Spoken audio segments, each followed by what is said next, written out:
how did you actually get to where you are now, doing fantastic things you're doing with these partners and with Smart Spaces? Just tell us about that story. Yeah, cool. Well, before we do that, I just want to thank you, Matt. It's been a fantastic day. You and your team, Terence as well. Poor guy. I've seen him running out there fast, trying to get all the stands together and everything. But it's been fantastic the day. And yeah, like you say, third time up here, but it hasn't been as big stage as this. And yeah, our origin story. Actually, before we do that, let's give you a clap actually for this fantastic. Fantastic conference so far. So yeah, our origin story. So me and my brother are both software developers, both similar sort of study in history, same university and so on. But funny enough, when I left uni, I went straight into coding for an agency that worked in commercial property. My brother had become an electrician. I was busy, growing that part of the business. It wasn't my business at the time; someone else owned it, and we built Knight Frank's data rooms. Funny enough, to sell hotels. So probably not too dissimilar to I shouldn't say that; 'cause it's out of order. But like a Drooms back in the day in 2004, it was an online web portal. You could look at all the information around an asset. We would track at what you looked at. We'd build a profile from that, and Knight Frank Hotels used that to sell all their hotels for about 6-7 years. So I built this department out at this agency, and I had some maternity leave coming. And so a lovely developer I had went off on maternity leave, and I was stuck to find resource. And I said to my brother, look, you still want to do the electrician thing? And he was earning more than me, I think, being an electrician at the time. It was quite early in our careers. And he said, I'm fed up being on the tools. I wouldn't mind coming in and coding. And within 1 week, I realized he was 50 times the better coder, 50 times faster than me, more efficient. He's better looking as well, which is like, my brother's walking around, I actually know the feeling. Fair play. And that point, it pretty much within 6 months of him starting within the business, and we really had our department under control. We're like, we could do this ourselves. Some of our customers also said, look, we've never really met the owners of your business that you work for. We just work with you. And they said, look, would you do a contra deal? If you write the software for our office development, so desk booking, meter room booking, billing for the offices, it's a flex operation called Target Space. They own Centrepoint, they own 70 Smeriacs. Would you be interested in that kind of deal? And we just bit their hands off. So we were straight in, coded all the solutions for them, just me and my brother in a little serviced office, and then we hired our first developer. And again, hats off to a lot of serendipity, a lot of luck in life.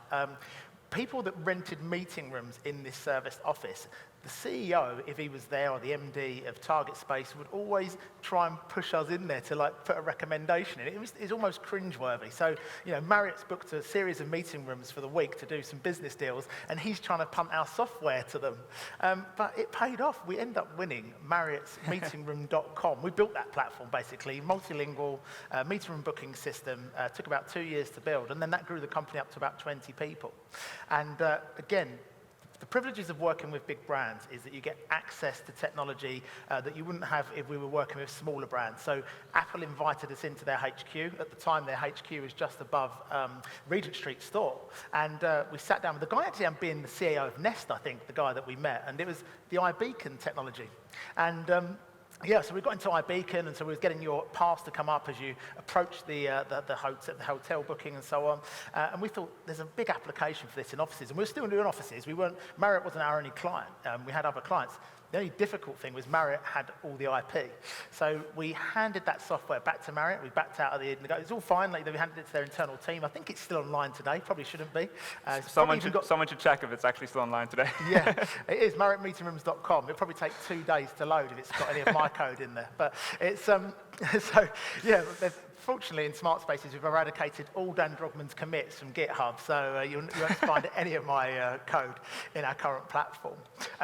So then Smart Spaces come around. We took all that knowledge, not the code, just the knowledge, and developed Smart Spaces. And so Smart Spaces is an operating system for an office development. And so what that means is we provide access to the space. So that's your Apple Wallet pass, that's your Google Wallet pass, that's your mobile access pass. You've then got your desk booking, your meeting room booking, food ordering, car park booking, plus a whole host of supplementary solutions, but they're all backed up with IoT data. So if you book a meeting room on our platform and we have an occupancy sensor in your meeting room and you don't show up, after 15 minutes, we release it. And that's what really gives us the ability to apply that smart by joining up disparate systems. And if you want to learn more about that, come over to our stand. Yep, and that's the very large stand in the corner with a very large smart spaces above it. Yeah, and I think metaphorically that is the power of an ecosystem. If you put an ecosystem together, the combination of us is much greater than the one, and that's sort of evident in our stand. Very true. So since then, obviously a lot has changed. The world is very different. We've had a global pandemic. We've now got new regulations, all over Europe on decarbonization. Incentives are a little bit different. How is that affecting, I guess, commercially, how you're seeing smart spaces? How's that affecting adoption of smart spaces? Yeah, totally. I mean, look, don't want to be here saying I profited out of COVID, but we probably have. We found that pre-COVID, we were growing at a steady rate. Post-COVID, it was explosive. We literally doubled our size in a year post-COVID. And I think that was because businesses didn't really know how to reoccupy the office. Our app can really help with that. You, as a corporation, 3 Mobile, for instance, they will link our app to Active Directory. That means all of their employees get the app automatically installed onto their phone. They can book their desk, and they really understand how to re-inhabit the office and really maximize occupancy. And the great thing about maximizing occupancy and getting people back in the office and understanding the patterns is then it becomes sustainable. Because if you can predict how the office is being used, you can switch spaces on and off based on that occupancy. And there's no more powerful energy saving than that. We also do the plant monitoring, the HVAC and stuff, but really the binary of, someone's there, the space is enabled, there's not critical mass, don't allow them to book it, that really is the crux of achieving sustainability. And if we can just go into sustainability a little bit more then, how is smart spaces actually, enabling buildings to become far more sustainable than they would otherwise have been? Yeah, the really boring part actually is in the first element is actually getting every single data point within the building stored in our cloud. So we get instructed on our most successful projects around REBA stage 2 or 3. That means we can advise on the base build systems that go into the building. And if we're advising on the base build systems, it will be businesses like those on our stand. If we see Simmtronic lighting, we're very happy. If we see HID access pitched to us by a main contractor, we're very happy. If we see Delta BMS, and we work with lots of manufacturers. These are a sample set. These are ones we've done the most projects with, but we're completely open. We have to be. We don't want to just drive people towards a single brand. We want to be an ecosystem, but that's the key. And once you've got those systems in, you've then got to label the data so the data can be understood, and mainly understood by machine learning. We have to tag the data. And so we tag the data so we understand full context of what our system's ingesting. If you look at one row in our database, there's one tag that will identify which building it is, which person installed it, which subcontractor installed it, which bit of kit it is, which zone it's in, and which floor it's on. And so you don't need to go and look up another table, which is the table for buildings. And it's a very simple way to consume the data. And now we're consuming, we've got well over a petabyte of data, and we've got we're getting some buildings that are kicking out 2 terabytes a month. So to come back to your question, what happens is we then have all the energy meters stored in our platform. And what we find straight away is a lot of discrepancies at PC. We are so valuable in that period post-PC, in the defects period, where we see so many meters that aren't calibrated correctly, aren't installed correctly. You sometimes find that our system will add up all the sub-meters and they don't actually equal what the main meters are showing, or there's meters missing. And so the first thing is getting a full picture of how much you're consuming. It's then apportioning it. A lot of our buildings, a lot of them are single tenant, a lot of them are multi-tenanted. It's then apportioning exactly how much plant that user's using or that company's using. And because we have the desk booking data, we know who's there, we can actually get it down to a per person figure, and more importantly for neighbours, per square metre figure. And that is really powerful in understanding where you are.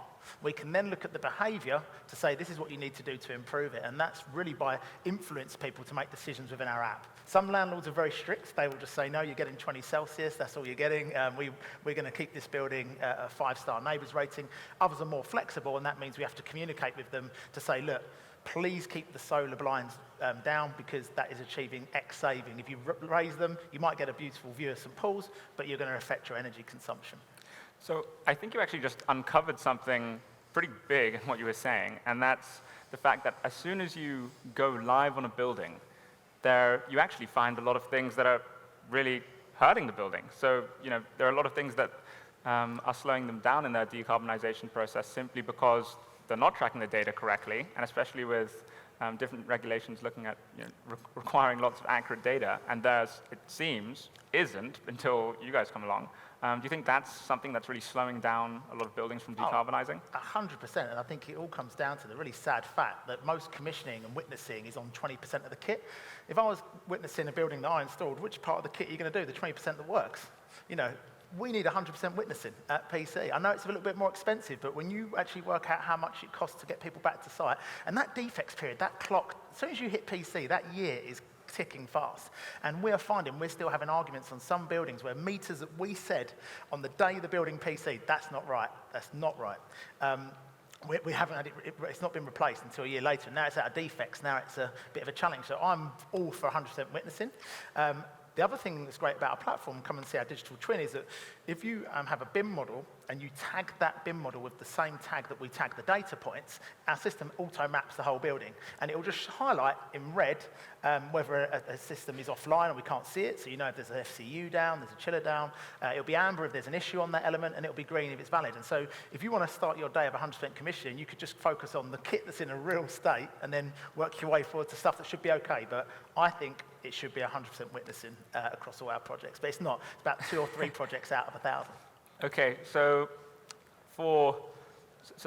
one number I've heard over this day so far is that 80% of buildings before 2050 have already been built. That's where we should be focusing. So do smart spaces, do you guys look for new buildings, or are you really just looking at the, let's say, dumb buildings that are already around and just making them more efficient? No, totally. No, we work on all buildings, all types, and yeah, we'll certainly do more retrofit than new buildings, purely because, like you say, there's more retrofit projects out there. We've done a lot of retrofit in COVID, actually. That was a good time when the buildings were quiet to go in and upgrade the buildings to be compatible with our platform, and that would be buying licenses for APIs. I think a lot of the secret to our success is that we don't go into a project and think, right, we want to sell 6,000 sensors to get a massive line item budget on this project. We want to utilize what you already have. So again, I plug in my co-members of our section of the show today, but it's, if I go into a building and I see Simmtronic lights, I know for 5K I can buy the MQTT license. Sorry, Mario, everyone knows your pricing if you've priced that somewhere differently. But I know that I can get all the occupancy data I need from those sensors straight away. I haven't had to go and put 1,000 sensors in. Same with Kone lifts. You put Kone lifts in, they've got an API. I can call, when you Apple Wallet badge into the building, I can call the lift for you. I can tell you which building. Everyone knows of destination control. If you don't pay attention to what letter comes up, which not many people do, you're then faffing around calling the lift again. In our app, we'll show it, and we'll show how long until it arrives. And we put the destination panel in the phone. So what we love is that analysing an existing building and seeing what you've got. Sometimes it's bad news. Sometimes, I won't name and shame, but there's lighting control systems that are completely proprietary, completely closed. We cannot integrate. And we have to go back to the customer and say, look, we're not going to be able to get any savings from your lighting system. It's either a dumb system or it's a closed protocol system. If it's open, we will integrate with it. And again, what I was trying to get to was that we won't just add extra sensors for the sake of it. If we can use what you've already got, if you've got a BMS that's got open protocol, we're going to talk to that. We're not just going to plug in a lot of extra kit. But when there is a problem, like there isn't a system we can't integrate with, we will then put sensors in. And bear in mind, sensors like PointGrab, for instance, who are on our stand also. Stand, that's the word I was looking for. They are fantastic, and they go beyond what a PIR sensor can do on a lighting system. They give you accurate X and Y coordinates and head count to know how rooms and spaces are used. So sensors are good for that, but I don't think we need to go too crazy on the budgets. Understood. So decarbonization is a huge part of conversations at the moment. Another thing that's probably quite interesting with smart spaces is how it's affecting workspace culture, return to work, monitoring that. That's a little bit of a question mark right now, and where the trend is actually really going. What are you seeing there? Yeah, there's no miracle pill, unfortunately. We've all got that problem with the TWT. We certainly see across our portfolio clients that some are a lot stricter. And it's funny, it's out of town, actually. In London, everyone's really flexible. I think it's because of the job market mostly. So it is that TWT pattern. But Out of town, we have quite strict booking rosters where it actually moves through the week. So your team's booking days change and they move week to week. And so it means the office gets utilized 100%. But maybe they're in jobs that are more replaceable. I won't obviously name the clients, but we feel that, yeah, you can take that liberty, which is a real shame. I'm pro-office, by the way. I'm in 5 days a week. I can't work from home. I love the office. But what does our platform do to attract you back? Well, some of the really clever ones are, there's a little bit of bribery in there. So one of our clients at 22 Bishopsgate has this fantastic marketplace, and 100% of the building use our app. You're not allowed a plastic card, and that means that we can market through the app, the marketplace, the gym. It's got a fantastic gym with a climbing wall that faces the outside of the building. If you're scared of heights, don't go anywhere near it. The lockers, the ACP, which is the Active Commuter Park. Now, the marketplace, which is operated by Rhubarb, tenants in our app can opt to give their staff, when they arrive, £10 a day, and they can buy their lunch. But if you don't show up to the office, you don't get the 10 quid, and it doesn't accrue, so you can't just take your mates to the bar on a Friday with 50 quid from showing up every day. And so there's things like that, which is quite obvious. You know, you're bribing them back, but it does help with the cost of transport and so on. But then you've got the events, and the crazy thing when you hit critical mass of like 17,000 users, our clients have started charging for the events. So if you get like an SAS hero, and he's a bit of a celebrity, and he's going to cost, it doesn't go through the service charge. You pay on our app £10, and we still get full attendance. So that is helping getting people back. But the Mondays and the Fridays are still really difficult. But what we'd like to say is when you don't use that space, at least it's switched off. It's not just got the lights on and wasting energy unnecessarily.